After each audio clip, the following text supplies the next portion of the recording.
pessoal, tudo bem? Meu nome é Marina, sou professora de redação do quadro. Eu sou a Jane, também professora do quadro. E nós duas estamos aqui hoje para poder tirar algumas dúvidas sobre redação.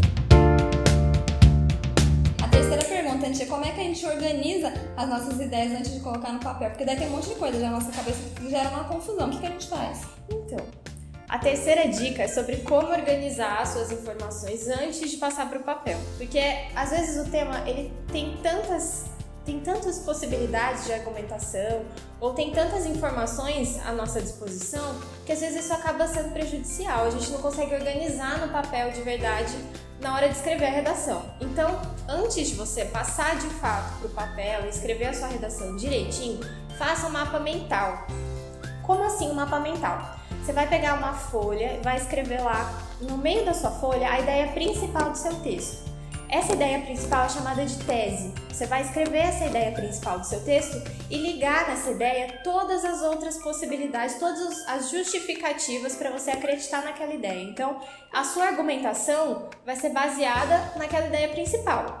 A sua argumentação vai ser feita com base naquela ideia que você colocou no centro da folha, e aí nessa ideia você vai ligar todos os argumentos que podem existir para aquela ideia. Isso é um mapa mental. Você vai conseguir organizar melhor todos os argumentos que você pode colocar na sua redação e se eles são de fato argumentos válidos e que você pode realmente usar na hora do seu texto. Isso ajuda para que você consiga organizar as suas ideias e colocar no papel de fato aquilo que é necessário, aquilo que vai ser importante para o seu texto. E também para escolher melhor os argumentos que são mais válidos para aquele tema.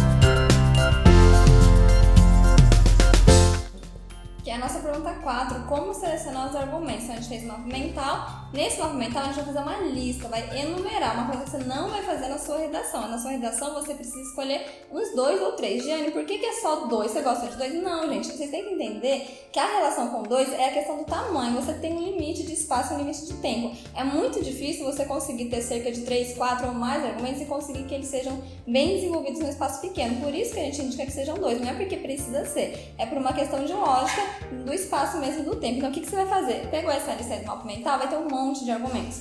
E daí você vai escolher 2. Qualquer um. Ah, então gostei desse. Não, você precisa ter uma lógica na sua escolha. A primeira coisa da sua lógica é escolher argumentos que se articulem, porque se você tiver 2 argumentos maravilhosos, muito bons, que sejam embasáveis, sejam fundamentáveis, mas eles não têm nada a ver um com o outro, o seu texto vai ficar sem coerência, que é um fator muito importante também, que em outro vídeo a gente conversa sobre isso.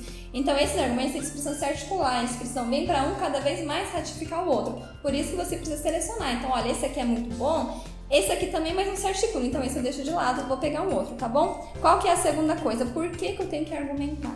Eu preciso mesmo argumentar? Eu não posso só falar, eu tenho um monte, já li vários textos sobre isso. Não, você precisa argumentar. Porque dissertação, existem 2 tipos, dissertação expositiva e dissertação argumentativa.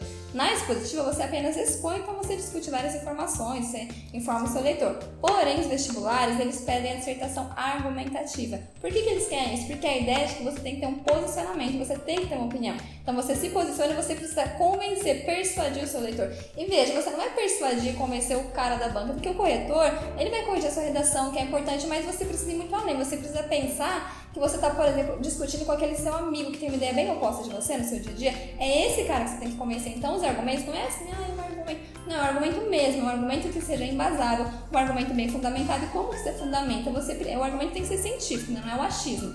É a sua opinião, mas não é eu acho, eu gosto, eu não gosto. É uma opinião que possa ser comprovada. Lembra? Você tem que convencer a pessoa. Então, como que você comprova? Você comprova, por exemplo, por meio de exemplos. Qualquer um da minha casa, não. Exemplos aí que acontecem no mundo. Exemplos assim, que já são conhecidos, consagrados, que estão em romances, que estão na mídia. Exemplos que realmente sejam concretos. Não exemplos inventados, exemplos concretos.